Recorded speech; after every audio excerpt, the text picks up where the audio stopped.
Hello everyone, welcome to only IAS. Date है आज की 29 जनवरी 2021 और स्वागत है आपका प्रीलिम बूस्टर न्यूज़ डिस्कशन में। सबसे पहला article Akash new generation missile से रिलेटेड है। हाल फिलहाल में डीआरडीओ मतलब कि defence research and development organisation ने इस आकाश के नए जनरेशन वाले मिसाइल का सक्सेसफुल लॉन्च कंडक्ट किया। यह सक्सेसफुल लॉन्च ओडिशा के कॉस्ट में स्टैब्लिश्ड इंटीग्रेटेड टेस्ट रेंज से हुआ है। बेसिकली ये जो आकाश मिसाइल है ये सरफेस टू एयर मिसाइल है, जिसको आगे चल के इंडियन एयर फोर्स के लिए यूज़ किया जाएगा, मतलब उनके द्वारा यूज़ किया जाएगा।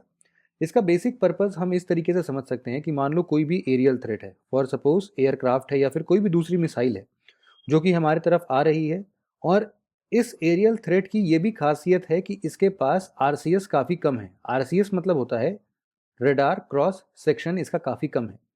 इसका मतलब ये है कि रडार की नज़रों में ये बहुत मुश्किल से आ पाएगी। जितना ज़्यादा आरसीएस होता है वो रडार की नज़रों में उतना तेज़ी से या फिर उतनी जल्दी आ जाती है। तो ऐसे एरियल थ्रेट्स जिसका आरसीएस बहुत कम है, रडार की नज़रों में बहुत मुश्किल से आ सकती हैं, उनको भी ये आकाश मिसाइल इंटरसेप्ट करेगा और उनको ध्वस्त कर देगा। Akash new generation missile of course Akash missile का एक एडवांस्ड वेरिएंट होगा। इसके अंदर एक active electronically scanned array system लगाया गया है। इसका मतलब ये है कि ये ना केवल अटैक करने में खास है, बल्कि सबसे पहले तो ये सर्च करेगा कि हमें अटैक करना कहाँ है। फिर अगर जो भी टारगेट इसको ध्वस्त करना है, अगर वो मूव कर रहा होगा तो उसको ट्रैक भी कर सकता है, और ट्रैक करने के बाद एक ही प्लेटफॉर्म से जहां से ये लॉन्च हो रहा है वहीं से हम इसके फायर कंट्रोल को भी देख सकते हैं। पुराना जो आकाश मिसाइल था उसकी जो रेंज थी वो 30 किलोमीटर थी, लेकिन इस नए जनरेशन वाले आकाश मिसाइल में इसकी रेंज बढ़ा के 70 किलोमीटर कर दी गई है। इंडियन एयरफोर्स के पास भी आप यहाँ पर देख सकते हैं कि कितने अलग अलग आकाश मिसाइल हैं। इंडियन आर्मी के पास क्या है, फिलहाल आकाश न्यू जनरेशन मिसाइल जो है वो इंडियन एयरफोर्स के लिए है। अगला आर्टिकल हमारा कान्हा टाइगर रिजर्व से रिलेटेड है। कॉन्टेक्स्ट तो इतना इंपॉर्टेंट नहीं है। फिलहाल कान्हा टाइगर रिजर्व हमारे लिए हमेशा न्यूज़ में बना भी रहता है और हमारे एग्जाम के लिए बहुत इंपॉर्टेंट रहता है। मध्य प्रदेश में कान्हा टाइगर रिजर्व को आप देख सकते हो। एक्चुअल में कान्हा नेशनल पार्क और कान्हा टाइगर रिजर्व दोनों हैं। ये मध्य प्रदेश का सबसे बड़ा नेशनल पार्क है, लगभग 940 किलोमीटर स्क्वायर में फैला हुआ है ये। इसकी हिस्ट्री की बात करें तो ये 1955 में क्रिएट किया गया था, उस टाइम पर इसको बनाया गया था, और 1973 में कान्हा टाइगर रिजर्व बनाया गया। आज का जो ये कान्हा टाइगर रिजर्व की हम बात करते हैं वो दो सेंचुरी से मिलकर बना है। एक हेलोन सेंचुरी है और एक बंजार सेंचुरी है। फौना की बात करें तो यहाँ पर जो सबसे इम्पोर्टेंट स्पीशीज है मध्य प्रदेश का स्टेट एनिमल, जिसको हम लोग बारहसिंगा के नाम से कॉमनली जानते हैं, हार्ड ग्राउंड बारहसिंगा, स्वैम्प डियर के नाम से भी जानते हैं। ऑब्वियसली आपको आसाम का भी याद आया होगा, काजीरंगा वाला, बट स्टिल वो अलग स्पीशीज है, ये आपको याद रखना है। यहाँ पर ये जो बारहसिंगा होते हैं ना, इनके तीन अलग अलग स्पीशीज होते हैं। कुछ वेस्टर्न रीजन में पाए जाते हैं, कुछ सदर्न रीजन या सेंट्रल रीजन में पाए जाते हैं, जिनका जो स्पेशीज का नाम है वो कुछ यहाँ पर लिखा हुआ है। इतने डिटेल में आपको नहीं जाना है, बस सिंपल आपको ये रखना याद रखना है कि ईस्टर्न, वेस्टर्न और सदर्न या सेंट्रल रीजन में तीन अलग अलग तरीके की या फिर तीन अलग अलग स्पेशीज की ये बारहसिंगा पाए जाते हैं। यहाँ पर कान्हा टाइगर रिजर्व के अंदर और भी दूसरे स्पेशीज हैं, जैसे कि tiger, leopard, dhole, bear, gaur, Indian python etcetera. Flora की बात करें तो यहाँ पर एवरग्रीन साल फॉरेस्ट भी पाया जाता है। कान्हा टाइगर रिजर्व इसलिए भी मशहूर है क्योंकि उन्होंने पहली बार किसी ऐसे टाइगर रिजर्व ने ऑफिशियली मास्केट इंट्रोड्यूस किया है। यहाँ पर आप इसको देख सकते हैं, ये जो बारहसिंगा आप देख रहे हो इसका नाम है भूर सिंह, भूर सिंह द बारहसिंगा, और इसके बहुत अच्छे अच्छे एनिमेशन आप देख सकते हैं, और इनको प्रोटेक्ट करने के लिए ये मैस्केट बनाया गया था। कान्हा टाइगर रिजर्व के आसपास हमें बहुत सारे ट्राइब्स देखने को मिलते हैं, स्पेसिफिकली गोंड्स और बैगास। यहाँ पर जो भी इस नेशनल पार्क का चारों तरफ का एरिया है वो इन्हीं ट्राइबल लोगों से घिरा हुआ है। मध्य प्रदेश में और भी टाइगर रिजर्व्स हैं, जैसे कि संजय दुबरी, पन्ना, सतपुरा, बांधवगढ़ और पेंच। बारहसिंगा की बात करें, जैसे हम बात कर रहे थे कि इसके सब स्पेशीज हैं इंडियन सब कॉन्टिनेंट के अंदर ही, और तीन अलग अलग स्पेशीज हैं जिनके ये कुछ नाम दिए हुए हैं अजीबोगरीब। आप चाहें तो उनको पढ़ भी सकते हैं, बट फिलहाल ये हमारे लिए उतने इंपॉर्टेंट तो नहीं है। जो स्वैम्प डियर है, आईयूसीएन रेड लिस्ट में उसका स्टेटस वल्नरेबल का है। साइट्स के अंदर ये अपेंडिक्स 1 में आता है और वाइल्ड लाइफ प्रोटेक्शन एक्ट 1972 के अंदर ये शेड्यूल 1 में काउंट होता है। अगला आर्टिकल हमारा इंटरनेशनल एनर्जी एजेंसी से रिलेटेड है। हाल फिलहाल ने इंडिया ने आईईए मतलब कि इंटरनेशनल एनर्जी एजेंसी के साथ एक स्ट्रेटेजिक पार्टनरशिप एग्रीमेंट साइन किया है। इस एग्रीमेंट से हमारे ग्लोबल लेवल पर एनर्जी सिक्योरिटी को हम और अच्छे से स्टेबल बना सकते हैं, सिक्योर कर सकते हैं और साथ ही साथ उसको सस्टेनेबल बना सकते हैं। यहाँ पर अगर हम लोग इंटरनेशनल एनर्जी एजेंसी की बात करें तो ये 1974 में स्टैब्लिश किया गया ओईसीडी के फ्रेमवर्क पर। ये एक प्रकार का ऑटोनोमस इंटरनेशनल ऑर्गेनाइजेशन है। जब हम 1974 का एरा देख रहे हैं तो उसी टाइम पर आपको ये भी पता होगा कि 1973 या 74 वाला एक ऐसा पीरियड है जहां पर ऑयल क्राइसिस सिचुएशन हम देख रहे थे। यहाँ पर वर्ल्ड लेवल पर ऑयल सप्लाई में काफ़ी डिसरप्शंस देखने को मिल रहे थे। इसी चीज़ को सुधारने के लिए हम लोगों ने इंटरनेशनल एनर्जी एजेंसी बनाया था, जिससे कि जो भी ऐसे डिसरप्शंस हैं उनको हम लोग अच्छे तरीके से इंटरनेशनल मार्केट में डील कर सकें। टाइम के साथ साथ इंटरनेशनल एनर्जी एजेंसी ने अपने आपका क्षेत्र या फिर अपने काम करने का जो एरिया है उसको एक्सपैंड किया और अब ये इंटरनेशनल एरिना को देखते हुए एनर्जी पॉलिसी भी फ्रेम करने लगे हैं। जो भी ग्लोबल लेवल पर एनर्जी के ट्रेंड्स चलते हैं उनको ट्रैक करते हैं, एनालाइज करते हैं। साथ ही साथ ये जो कोऑपरेशंस होते हैं एनर्जी के फील्ड में उसके ऊपर भी अब ये काम करते हैं, उनको इनकरेज करते हैं कि हम लोग खूब सारे देश एक साथ मिलके एनर्जी को सिक्योर्ड फॉर्म में हम इंश्योर कर सकते हैं। इनका मिशन भी यही है कि आगे चल के हम सभी कंट्रीज़ को एक साथ क्लीन एनर्जी की तरफ लेके चलेंगे, अफोर्डेबल एनर्जी की तरफ ले चलेंगे और ऐसी एनर्जी जो कि आगे चल के सस्टेनेबल इन्वायरमेंट क्रिएट करे और रिलायबल हो हमारे लिए। ये बेसिकली ऐसे 4 ईज पर फोकस करते हैं, मतलब 4 मेन एरियाज हैं इनके। देखो ये एक ट्रिकी क्वेश्चन बनने के लायक है। यहाँ पर यूजुअली हम कभी भी इंटरनेशनल एनर्जी एजेंसी को इन्वायरमेंटल अवेयरनेस के लिए, मतलब हो सकता है कि हम कनेक्ट कर लें बट स्टिल थोड़ी कन्फ्यूजन हो सकती है। Energy security no doubt yes, in economic development भी एक थोड़ा सा डाउटफुल सिचुएशन बनेगा हमारे लिए। अगर अच्छा खासा स्टेटमेंट फ्रेम हो जाए तो इस पर हम कंफ्यूज हो सकते हैं। लेकिन आपको हमेशा याद रखना है कि आईईए इंटरनेशनल एनर्जी एजेंसी इन 4 ईज पर फोकस करता है, एनर्जी सिक्योरिटी पर भी, इकोनॉमिक डेवलपमेंट पे भी, इन्वायरमेंटल अवेयरनेस और इवन वर्ल्ड वाइड इंगेजमेंट पे भी। इसका हेडक्वार्टर पेरिस फ्रांस के अंदर में है। कंपोजिशन की बात की जाए तो अभी हाल फिलहाल में इसके 30 मेंबर कंट्रीज़ हैं और साथ में इनके 8 एसोसिएशन कंट्रीज़ भी हैं। यहाँ पर ये जो 30 मेंबर कंट्रीज़ हैं इनके लिए एक एलिजिबिलिटी क्राइटेरिया ये होता है कि इनको ओईसीडी का मेंबर बनना पड़ेगा, तभी चल के ये इंटरनेशनल एनर्जी एजेंसी के मेंबर्स बन सकते हैं। लेकिन जरूरी नहीं है कि इसका वाइस वर्सा भी सही हो, मतलब सभी ओईसीडी के मेंबर्स आपके इंटरनेशनल एनर्जी एजेंसी के मेंबर्स नहीं होते हैं। बहुत सारे रिपोर्ट्स पब्लिश करता है जो कि फेमसली हम पूरे साल भर की न्यूज़ में पढ़ते ही हैं, जैसे कि ग्लोबल एनर्जी और CO2 status report, world energy outlook, world energy statistics, world energy balances और एनर्जी टेक्नोलॉजी पर्सपेक्टिव। अगला आर्टिकल हमारा न्यू स्टार्ट ट्रीटी से रिलेटेड है।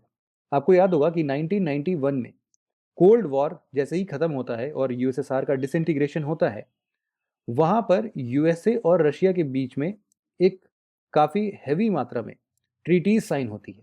उनमें से एक ट्रीटी का नाम है स्टार्ट ट्रीटी। ये जो स्टार्ट ट्रीटी है इसमें इन दोनों देशों ने ये डिसाइड किया कि हम धीरे धीरे करके हमारे जितने भी आर्म्स हैं, ऑफेंसिव आर्म्स हैं, उनको हम कम करेंगे और उन पर लिमिट लगाएंगे कि आगे हम उनको ज़्यादा डेवलप भी ना करें। इसी तरीके से ये ट्रीटी हम समझ सकते हैं कि रशिया और यूएसए के अंदर एक आर्म्स कंट्रोल ट्रीटी के तौर पर काम करता है।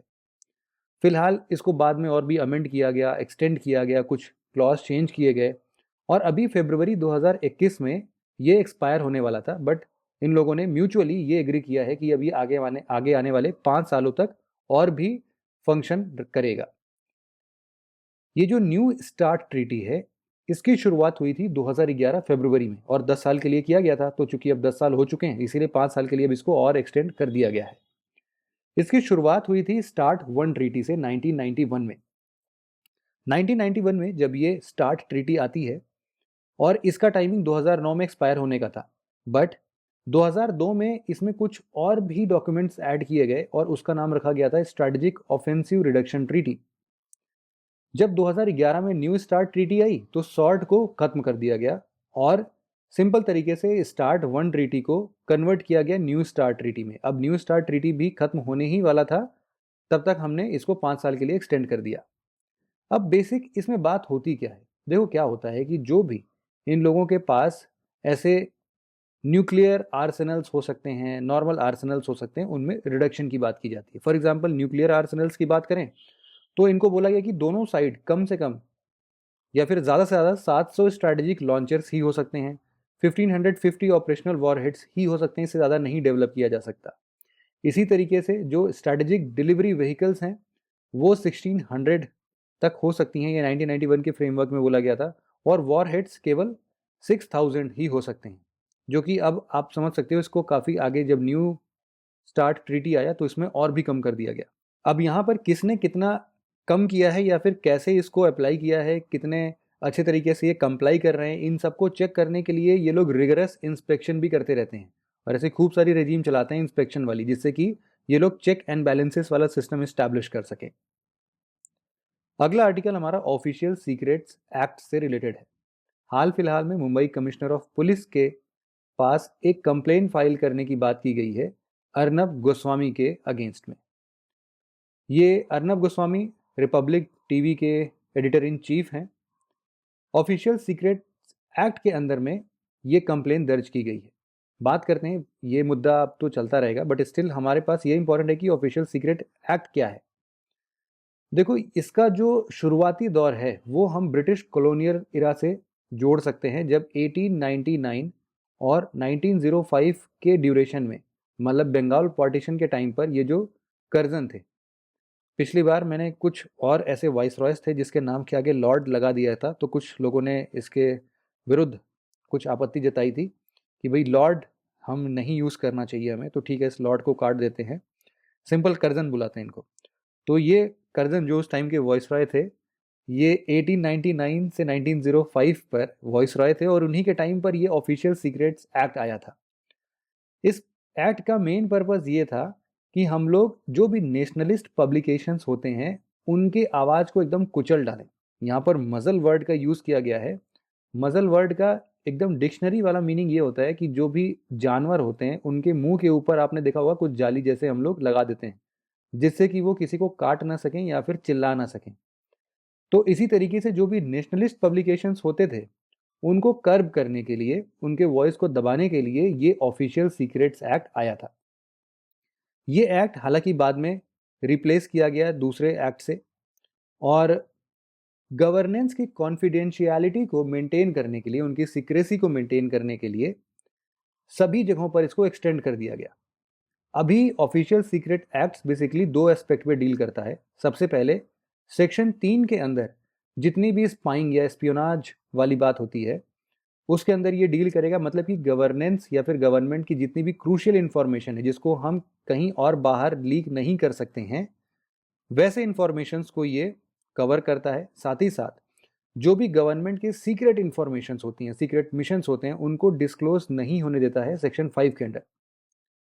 लेकिन एक बहुत मज़ेदार बात यहाँ पर यह है कि क्या इस एक्ट के अंदर कहीं पर भी सीक्रेट इंफॉर्मेशन है, क्या ये डिफाइन किया गया है?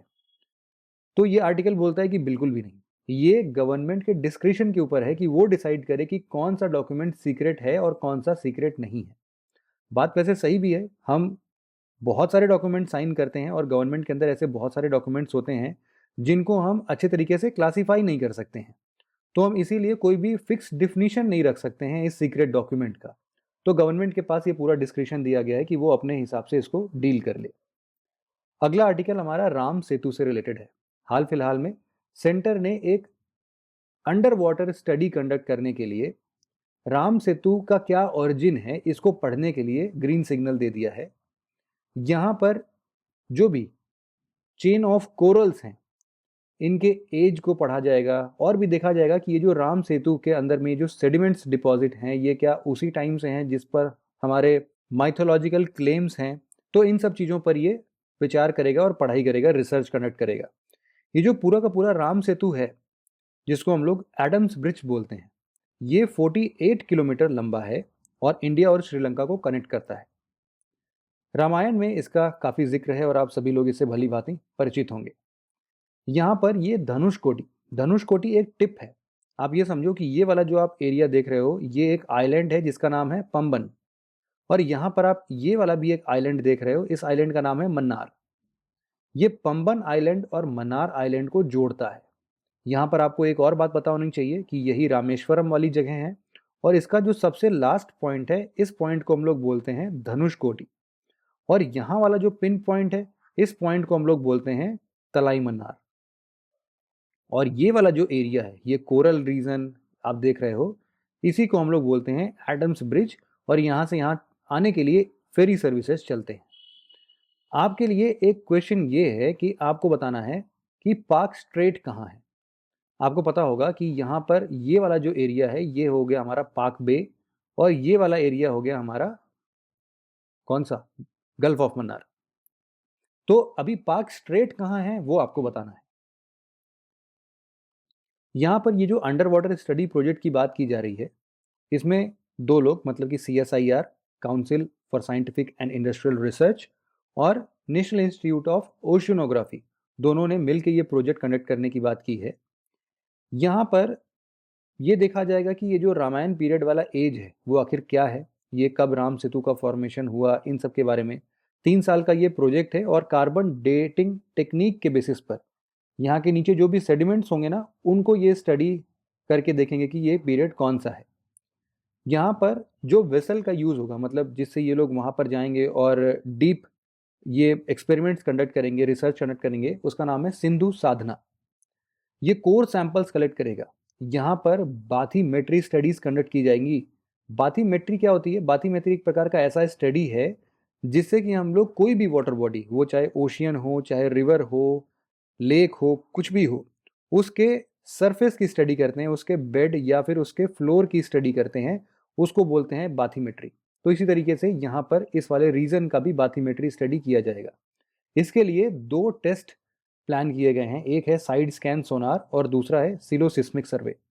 साइड स्कैन सोनार में बहुत सिंपल सा है कि साउंड वेव सिग्नल्स नीचे की तरफ ये वेसल ड्रॉप करेगा, और जो भी साउंड टकरा के वापस आएगा उससे ये इमेजिंग करेंगे, इसकी फिजिकल स्ट्रक्चर पता करेंगे। अगर इससे क्लियर पिक्चर नहीं निकलती है तो और डीप स्टडी करने के लिए सिलोसिस्मिक सर्वे कंडक्ट करते हैं। सिलोसिस्मिक सर्वे मतलब कि बहुत ही माइल्ड अर्थक्वेक जैसा ट्रेमर शॉक ये नीचे भेजते हैं। तो ये काफ़ी अंदर तक, ये डेप्थ तक पेनिट्रेट करता है, और वहाँ से शॉक वेव्स टकरा के वापस आते हैं। कुछ रिफ्लेक्ट होते हैं और कुछ रिफ्रैक्ट होते हैं। तो ऐसे रिफ्लेक्टेड और रिफ्रैक्टेड सिग्नल्स को ये वापस से पूरी पढ़ाई करके देखेगा, और उसके बेसिस पर सब सरफेस स्ट्रक्चर को डिज़ाइन करेगा और डीपली स्टडी कंडक्ट करने की कोशिश करेगा। इस पूरे प्रोजेक्ट का सिग्निफिकेंस सिर्फ और सिर्फ इतना है कि पास्ट में हुई घटनाओं के बारे में हम डिटेल से चर्चा कर सकें, उनके बारे में जो भी अगर कुछ मिथ है तो उनको भी क्लियर कर सकें। अगला आर्टिकल हमारा एलिफेंट कॉरिडोर से रिलेटेड है। देखो, एलिफेंट कॉरिडोर का मतलब ये होता है कि कोई भी 2 narrow strip of elephant habitat है जहां पर हाथी रहते हैं, उनको बीच में इन 2 चीज़ों को कनेक्ट करने वाला एक नैरो स्ट्रिप ऑफ लैंड होता है। इसी नैरो स्ट्रिप ऑफ लैंड को हम लोग बोलते हैं एलिफेंट कॉरिडोर। अब क्या हो रहा है, न्यूज़ में इसलिए रहा क्योंकि सुप्रीम कोर्ट ने नीलगिरी एलिफेंट कॉरिडोर के टेक्निकल कमेटी के लिए कुछ नए मेंबर्स को अपॉइंट किया है। हालांकि ये कुछ खास नहीं है, हमें एलिफेंट कॉरिडोर्स के बारे में पता होना चाहिए क्योंकि अभी एलिफेंट सेंसस पे क्वेश्चन आ चुका था, तो मे भी पॉसिबल है कि इन सब पर भी क्वेश्चन हमारे बन जाए। एलिफेंट कॉरिडोर्स जो होते हैं ना, वो एनिमल फेटैलिटीज़, मतलब कि जो भी जानवरों का मौत होता है उनको कम करने के लिए ये एलिफेंट कॉरिडोर्स बनाए जाते हैं, और इनको प्रोटेक्शन भी दिया जाता है। ये corridor basically ecologically fragile areas में बने होते हैं। मतलब कि ऑब्वियस सी बात है कि एक जगह से दूसरी जगह पर जाने के लिए, खाने के तलाश में या फिर और भी दूसरे काम के लिए, ये जो भी हाथी ये रास्ता ट्रैवल करते हैं, इन्हीं कॉरिडोर्स को हम इकोलॉजिकली फ्रेजाइल कॉरिडोर्स भी बोल सकते हैं। यहाँ पर जो साउथ इंडिया वाले इकोनॉमिक या एलिफेंट कॉरिडोर की बात कर रहे हैं, उसको हम लोग सिगुर प्लेट्यू बोलते हैं। ये वेस्टर्न और ईस्टर्न घाट को कनेक्ट करता है। यहाँ पर आप मैप में देख सकते हो कि ये वाला जो रीजन है, नीलगिरी वाला रीजन, यहाँ पर नीलगिरी ईस्टर्न घाट्स और वेस्टर्न घाट्स का आप जॉइंट देख सकते हो। साथ ही साथ ऐसे बहुत सारे एलिफेंट कॉरिडोर्स हैं यहाँ पर, फॉर एग्जाम्पल यहाँ पर एक ब्रह्मगिरी नीलगिरी ईस्टर्न घाट वाला 20 एलिफेंट का कॉरिडोर है कम से कम इस रीजन में। इसके अलावा यहाँ पर आपको पता है साइलेंट वैली है। साइलेंट वैली नीलम्बूर कोयम्बटूर वाले रीजन में, यहाँ पर भी 2 एलिफेंट के कॉरिडोर्स देखने को मिल जाते हैं। इसी तरीके से अगस्थमलाई पेरियार वाले रीजन में नीचे के तरफ में आपको कहाँ मिलेंगे, कितने, 1 एलिफेंट के कॉरिडोर मिल जाएगा। अनामलाई पराम्बिकुलम एरिया में आपको इस वाले रीजन में भी 5 एलिफेंट के कॉरिडोर मिल जाएंगे। तो इस पूरे रीजन में जो कि ईस्टर्न घाट और वेस्टर्न घाट को कनेक्ट करता हुआ एरिया दिख रहा है, खूब सारे एलिफेंट कॉरिडोर्स हैं यहाँ पर। यहाँ पर एक चीज आपको याद रखना है कि अगर कोई पूछता है कि एलिफेंट कॉरिडोर्स के ऊपर मेजर थ्रेट्स क्या हैं, और अगर आपके ऑप्शन में कुछ ये सारे ऑप्शंस आते हैं कि सबसे पहला कि यहाँ पर कॉमर्शियल प्लांटेशन होने लग रहा है, साथ ही साथ फॉरेस्ट बेस्ड इंडस्ट्रीज बन रही है और टूरिज्म एक्टिविटीज हो रही है, तो इसमें से कौन सा करेक्ट होगा? फॉरेस्ट बेस्ड इंडस्ट्रीज बनना, या फिर टूरिज्म एक्टिविटीज का इन्हेंसमेंट होना, या फिर कॉमर्शियल प्लांटेशन का होना? तीनों ही रीजन सही है, ठीक है। और भी इसके अलावा इंडस्ट्रियल प्रोजेक्ट्स बहुत सारे आते हैं जो कि ऐसे कॉरिडोर्स को डिस्टर्ब करते हुए जा रहे हैं। नीलगिरी बायोस्फीयर रिजर्व की बात करें तो ये इंडिया का सबसे बड़ा प्रोटेक्टेड फॉरेस्ट एरिया है। ये biosphere reserve 3 states Tamil Nadu, Karnataka और केरला के अक्रॉस फैला हुआ है। यहाँ पर वेस्टर्न घाट का एक छोटा सा पार्ट है नीलगिरी सब क्लस्टर, जिसको कि यूनेस्को ने 2012 में वर्ल्ड हेरिटेज साइट डिक्लेयर किया था। इस पूरे रिजर्व में बहुत सारे नेशनल पार्क्स हैं, जैसे कि Aralam, Mudumalai, Mukurthi, Nagarhole, Bandipur, silent valley national park. इसके अलावा कुछ वाइल्ड लाइफ सेंचुरीज भी हैं, जैसे कि वायनाड, करीमपूजा, सत्यमंगलम। और यहाँ पर आपको लॉयन टेल्ड मकाक और नीलगिरी ताहार का सबसे बड़ा पॉपुलेशन मिलता है, और ये 400 से ज़्यादा टाइगर्स का रिजर्व होस्ट करता है। आपको ये भी याद रखना है कि एशियन एलिफेंट अलायंस है, जो कि एक 5 एनजीओ का मिक्सचर है, एक अम्ब्रेला इनिशिएटिव है, जिन्होंने अभी एग्जिस्ट, मतलब हमारे इंडियन कॉन्टिनेंट पर लगभग 101 एग्जिस्टिंग कॉरिडोर्स हैं। उनमें से 96 कॉरिडोर्स को इन्होंने प्रोटेक्ट करने की बात की थी। यहाँ पर जो 5 एनजीओज की बात की जा रही थी, उसमें एक एनजीओ एलिफेंट फैमिली है, international fund for animal welfare है, IUCN है, वर्ल्ड लैंड ट्रस्ट है, और इंडिया की तरफ से wild life trust of India है। इन्हीं सबके अलायंस में ये एलिफेंट कॉरिडोर्स को प्रोटेक्ट करने की बात की जा रही है। यहाँ पर फटाफट से क्विक रिवीजन देख लेते हैं। Akash new generation missile surface to air missile है, तो बिल्कुल है, ट्रू है। कान्हा टाइगर रिजर्व ओडिशा में लोकेटेड है, नहीं, मध्य प्रदेश में लोकेटेड है, और बेसिकली हार्ड ग्राउंड बारासिंगा यहाँ पर पाए जाते हैं, बिल्कुल सही है, लेकिन ओडिशा में नहीं, मध्य प्रदेश में है। स्टेटमेंट फॉल्स है। न्यू स्टार्ट ट्रीटी जो है वो यूएसए और चाइना के बीच में नहीं, बल्कि यूएसए और रशिया के बीच में ट्रीटी है, तो इसलिए ये स्टेटमेंट फॉल्स हो जाता है। अगला, एशियन एलिफेंट अलायंस एक अम्ब्रेला इनिशिएटिव है 5 एनजीओज का, तो बिल्कुल सही, ये भी स्टेटमेंट ट्रू है। तो बस आज के डिस्कशन में इतना ही था। Thank you very much for listening it very patiently friends. Have a nice day.